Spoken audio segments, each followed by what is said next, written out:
অনুষ্ঠানের প্রধান অতিথি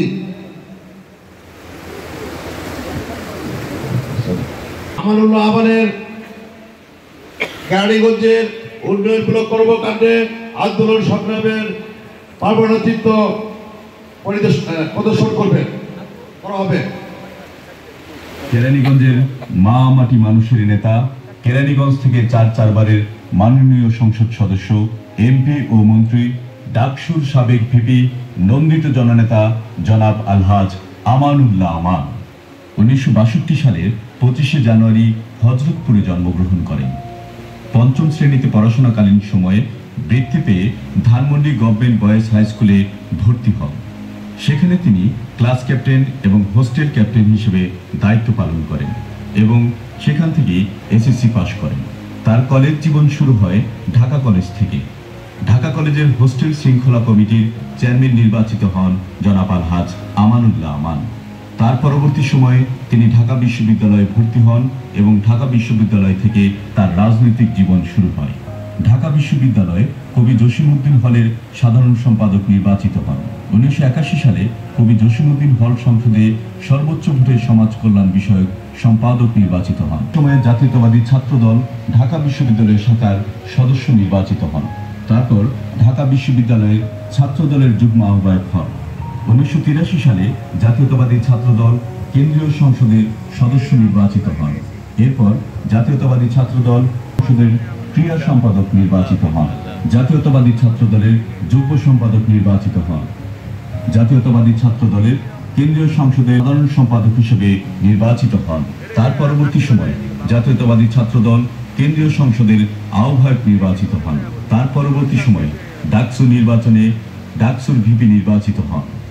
স্বৈরাচার এরশাদ বিরোধী আন্দোলন যখন শুরু হয়, তৎকালীন সময়ে ডাকসুর ভিপি প্রিয় নেতা আলহাজ আমানুল্লাহ আমান বাংলাদেশের সকল কলেজ এবং বিশ্ববিদ্যালয়ের শিক্ষার্থী ও ছাত্র নেতৃবৃন্দদের নিয়ে ঢাকা ইঞ্জিনিয়ার ইনস্টিটিউটে তার সভাপতিত্বে আপসহীন নেত্রী দেশনেত্রী বেগম খালেদা জিয়া এরশাদ পতনের দিক নির্দেশনা প্রদান করেন।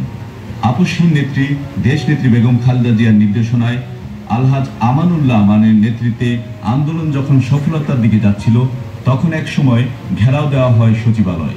সেদিন শহীদ হয় জিহাদ। বেগম খালেদা জিয়া আসেন ঢাকা বিশ্ববিদ্যালয়ে, নির্দেশনা দেন আমানুল্লাহ আমানকে সর্বদলীয় ছাত্রঐক্য গঠন করবার জন্য। তৎক্ষণাৎ আমানুল্লাহ আমান ডাকসু ভবনে 22টি ছাত্র সংগঠনকে আহ্বান জানান। তৈরি হয় সর্বদলীয় ছাত্রঐক্য, আর আহ্বায়ক নির্বাচিত হয় জনাব আলহাজ আমানুল্লাহ আমান। সেদিন অপরাজয় বাংলার পাদদেশে ঢাকা বিশ্ববিদ্যালয়ে শহীদ জিহাদের লাশকে সামনে রেখে শপথ নেওয়া হয়, স্বৈরাচার এরশাদের পতন ছাড়া ঘরে ফিরবে না। আন্দোলনের রূপ নেয় এক অনন্য পর্যায়ে, দেওয়া হয় হরতাল। মিছিল যখন ঢাকা বিশ্ববিদ্যালয় থেকে শাহবাগের দিকে যাচ্ছিল, পুলিশ তখন টিয়ার সেল, লাঠিচার্জ, গুলিবর্ষণ করে সাধারণ শিক্ষার্থীদের উপর। আমানুল্লাহ আমান সহ সর্বদলীয় ছাত্রৈক্যের 11 জন নেতৃবৃন্দ সেদিন আহত হয়। নিশ্চিত মৃত্যুর কথা জেনেও সেদিন তারা রাজপথ ছাড়েনি। আপসহীন দেশনেত্রী বেগম খালেদা জিয়ার নির্দেশনায় এবং আলহাজ আমানুল্লাহ আমানের নেতৃত্বে আন্দোলন ছড়িয়ে পড়ে সমগ্র বাংলাদেশে এবং আন্দোলনের মুখে স্বৈরাচার এরশাদ সরকার ক্ষমতা ছাড়তে বাধ্য হয়। স্বৈরাচার পতনের পর কেরানীগঞ্জের ইস্পানী ডিগ্রি কলেজে সম্বর্ধনার আয়োজন করেন এবং সেই সম্বর্ধনা অনুষ্ঠানে উপস্থিত ছিলেন দেশনেত্রী বেগম খালেদা জিয়া। আলহাজ আমানুল্লাহ আমানকে কেরানীগঞ্জের মানুষের হাতে তুলে দিয়ে যান দেশনেত্রী আপসহীন নেত্রী বেগম খালেদা জিয়া। তত্ত্বাবধায়ক সরকারের অধীনে ৫ম জাতীয় সংসদ নির্বাচন অনুষ্ঠিত হয় এবং সেই নির্বাচনে বিপুল ভোটে জয়লাভ করেন কেরানীগঞ্জের মা মাটি মানুষের নেতা জনাব আলহাজ আমানুল্লাহ আমান।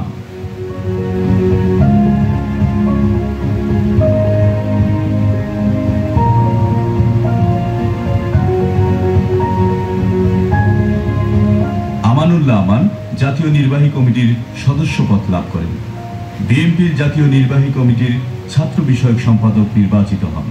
বিএনপির জাতীয় নির্বাহী কমিটির সাংগঠনিক সম্পাদক নির্বাচিত হন। বিএনপির জাতীয় নির্বাহী কমিটির 1 নম্বর যুগ্ম মহাসচিব নির্বাচিত হন এবং বিএনপির চেয়ারপারসনের উপদেষ্টা হিসেবে দায়িত্ব পালন করে উত্তর বিএনপির আহ্বায়ক নির্বাচিত হন ও সফলতার সাথে আন্দোলন সংগ্রাম পরিচালনা করেন। 200-র অধিক মামলা নিয়ে স্বৈরাচার হাসিনার আমলে 11 বার কারাবরণ করেন আলহাজ আমানুল্লাহ আমান এবং তিনি দীপ্ত কণ্ঠে উচ্চারণ করেন, হাসিনার পতন ছাড়া আমরা কেউ ঘরে ফিরব না। আমরা শপথ নিতে চাই, হাসিনার পতন ছাড়া, তত্ত্বাবধান ছাড়া আমরা ঘরে ফিরব না।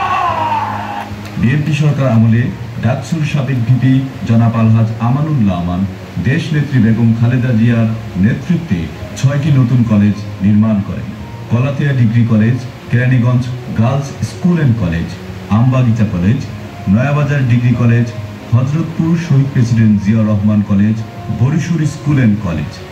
আলহাজ আমানুল্লাহ আমান 10টি নতুন স্কুল নির্মাণ করেন, 29টি হাই স্কুলে নতুন ভবন নির্মাণ করেন, 120টি প্রাথমিক বিদ্যালয়ে নতুন ভবন নির্মাণ ও সংস্কার কাজ করেন, 10টি নতুন বেসরকারি প্রাথমিক বিদ্যালয় নির্মাণ করেন, 10টি শিক্ষা প্রতিষ্ঠানকে এমপিওভুক্ত করেন, 5টি নতুন মাদ্রাসা প্রতিষ্ঠা করেন, 10টি নতুন স্কুল স্বীকৃতি পেয়েছেন ও একটি বিজনেস ম্যানেজমেন্ট কলেজ প্রতিষ্ঠা করেছেন জনাব আলহাজ আমানুল্লাহ আমান। ডাকসুর সাবেক ভিপি, সাবেক মন্ত্রী, 4 বারের এমপি ও মন্ত্রী, আধুনিক কেরানীগঞ্জের রূপকার আমানুল্লাহ আমানের শিক্ষা খাতে উল্লেখযোগ্য কিছু উন্নয়নমূলক কাজ। 2006 সালে 7 সেপ্টেম্বর শহীদ জিয়াউর রহমান কলেজে একাডেমি ভবন উদ্বোধন করেন। 2003 সালে 24 October Jinjira PM pilot school and কলেজের ভিত্তিপ্রস্তর স্থাপন করেন। তেঁতুলছড়া মোহাম্মদ আলী ইয়াকুব আলী স্কুল অ্যান্ড কলেজের ভবন নির্মাণ করেন আলহাজ আমানুল্লাহ আমান। কানারচর সরকারি প্রাথমিক বিদ্যালয়ে নবনির্মিত ভবন উদ্বোধন করেন। 15 কোটি টাকা ব্যয়ে হযরতপুরে একটি কারিগরি প্রশিক্ষণ কেন্দ্র প্রতিষ্ঠা করেন। আধুনিক কেরানীগঞ্জের রূপকার ডাকসুর সাবেক ভিপি, নন্দিত জননেতা জনাব আলহাজ আমানুল্লাহ আমান স্বাস্থ্য খাতে উল্লেখযোগ্য অবদান রেখেছেন। জিঞ্জিরায় 20 শয্যা বিশিষ্ট আধুনিক হাসপাতাল নির্মাণ করেন। হযরতপুরে 10 শয্যা বিশিষ্ট আধুনিক হাসপাতাল নির্মাণ করেন। কালিন্দী ইউনিয়নে স্বাস্থ্য ও পরিবার পরিকল্পনা কেন্দ্র নতুন ভবন উদ্বোধন করেন। মালঞ্চ হাসপাতালে 32 থেকে 50 শয্যা বিশিষ্ট নতুন ভবন নির্মাণ করেন এবং অ্যাম্বুলেন্সের ব্যবস্থা করেন। কোন্ডা ইউনিয়নে 10 শয্যা বিশিষ্ট আধুনিক হাসপাতাল নির্মাণ করেন। কলাতিয়ায় স্বাস্থ্য ও পরিবার পরিকল্পনা কেন্দ্র নতুন ভবন উদ্বোধন করেন। সুবাড্ডায় স্বাস্থ্য ও পরিবার পরিকল্পনা কেন্দ্রের নতুন ভবন উদ্বোধন করেন। আমিনবাজারে 10 শয্যা বিশিষ্ট হাসপাতাল স্থাপন করেন আলহাজ আমানুল্লাহ আমান। কোন্ডা ইউনিয়নে 10 শয্যা বিশিষ্ট আধুনিক হাসপাতাল নির্মাণ করেন। কলাতিয়ায় স্বাস্থ্য ও পরিবার পরিকল্পনা কেন্দ্র নতুন ভবন উদ্বোধন করেন। সুবাড্ডায় স্বাস্থ্য ও পরিবার পরিকল্পনা কেন্দ্রের নতুন ভবন উদ্বোধন করেন। যোগাযোগ ও কিগঞ্জের উপকার ডাকসুর সাবেক ভিপি জনাব আলহাজ আমানুল্লাহ আমান দেশনেত্রী বেগম খালেদা জিয়ার সহযোগিতায় কেরানীগঞ্জের আমূল পরিবর্তন ঘটিয়েছেন। 1991 সালের পূর্বে সমগ্র কেরানীগঞ্জে মাত্র আধা কিলোমিটার পথ পাকা রাস্তা ছিল। কেরানীগঞ্জের 95% মূল সড়ক ও সেতু ডাকসুর সাবেক ভিপি জনাব আলহাজ আমানুল্লাহ আমান এমপি ও মন্ত্রী থাকা অবস্থায় নির্মাণ করেছেন। কেরানীগঞ্জের সকল মহাসড়ক তিনি প্রশস্ত করেছেন। তিনি কেরানীগঞ্জ থেকে দোহারের সংযোগ সড়ক নির্মাণ করেছেন। বাবুবাজার ব্রিজ উদ্বোধন করেন দেশনেত্রী বেগম খালেদা জিয়া। ওয়াশপুর বসিলা ব্রিজ ভিত্তিপ্রস্তর স্থাপন করেন দেশনেত্রী বেগম খালেদা জিয়া। ইটাভাড়া সেতু আলিপুর ব্রিজ উদ্বোধন করেন এবং কেরানীগঞ্জ থেকে সাভার পৌঁছানোর মূল সড়ক তিনি নির্মাণ করেন। বিক্রমপুর থেকে স্বল্প সময়ে কেরানীগঞ্জের যোগাযোগ ব্যবস্থা তার আমলেই উন্নয়ন করা হয়। সড়ক যোগাযোগ উন্নয়ন করতে কেরানীগঞ্জ উপজেলায় বিভিন্ন স্থানে ছোট বড় মিলিয়ে 180টি ব্রিজ ও কালভার্ট তার আমলে স্থাপন করা হয়েছে। 438টি গ্রামে প্রায় 400টি পাকা, আধা পাকা, কাঁচা সড়কের উন্নয়ন কাজ তার আমলেই করা হয়েছে। তুলসীখালী সেতু এবং সেতু উদ্বোধন করেন জনাব আলহাজ আমানুল্লাহ আমান। কোনাখোলা, হযরতপুর, ইটাভাড়া, হেমায়েতপুর আঞ্চলিক মহাসড়ক উদ্বোধন করেন জনাব আলহাজ আমানুল্লাহ আমান। কলাতিয়া বালুয়াটেক ভায়া রামেরকান্দা রোহিতপুর সোনাকান্দা সড়ক উদ্বোধন করেন। জিঞ্জিরা কেরানীগঞ্জ সড়ক উদ্বোধন করেন। কোন্ডা ইউনিয়নে বিবির বাজার ডাক্তার MA আজিজ সড়ক উদ্বোধন করেন। হাসনাবাদ কামুচান শাহ মাজার সংলগ্ন সড়ক উদ্বোধন করেন। কালিন্দী গার্লস কলেজ থেকে নদীর ঘাট পর্যন্ত সড়ক উন্নয়নের কাজ উদ্বোধন করেন। কোন্ডা ইউনিয়নে বিবির বাজার সড়ক উন্নয়ন কাজ উদ্বোধন করেন।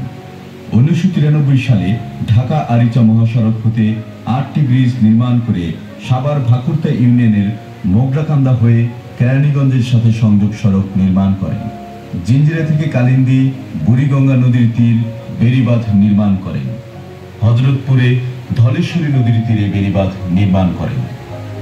বিদ্যুৎ ও জ্বালানি খাতে আধুনিক কেরানীগঞ্জের রূপকার ডাকসুর সাবেক ভিপি নন্দিত জননেতা জনাব আলহাজ আমানুল্লাহ আমান গুরুত্বপূর্ণ অবদান রেখেছেন।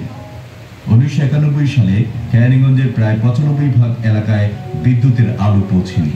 কেরানীগঞ্জের ভৌগোলিক অবস্থার সাথে সঙ্গতি রেখে বিভিন্ন উন্নয়নমূলক কর্মকাণ্ড বাস্তবায়নের পাশাপাশি বিদ্যুৎ অবকাঠামো নির্মাণ ও বিদ্যুৎ উৎপাদন ও সরবরাহ বৃদ্ধি কর্মসূচি গ্রহণ করেন।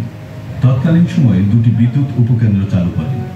কেরানীগঞ্জের প্রত্যেকটি প্রত্যন্ত অঞ্চল সহ 90% এলাকায় নিরবিচ্ছিন্ন বিদ্যুৎ পৌঁছে দেন তৎকালীন প্রধানমন্ত্রী দেশনেত্রী বেগম খালেদা জিয়ার নেতৃত্বে জনাব আলহাজ আমানুল্লাহ আমান। কেরানীগঞ্জের চরকুন্দুলিয়া গ্রামে নতুন বিদ্যুৎ সংযোগ উদ্বোধন করেন জনাব আলহাজ আমানুল্লাহ আমান। কেরানীগঞ্জের বিচিক শিল্পনগরীতে 10 মেগাওয়াট বিদ্যুৎ উপকেন্দ্র উদ্বোধন করেন।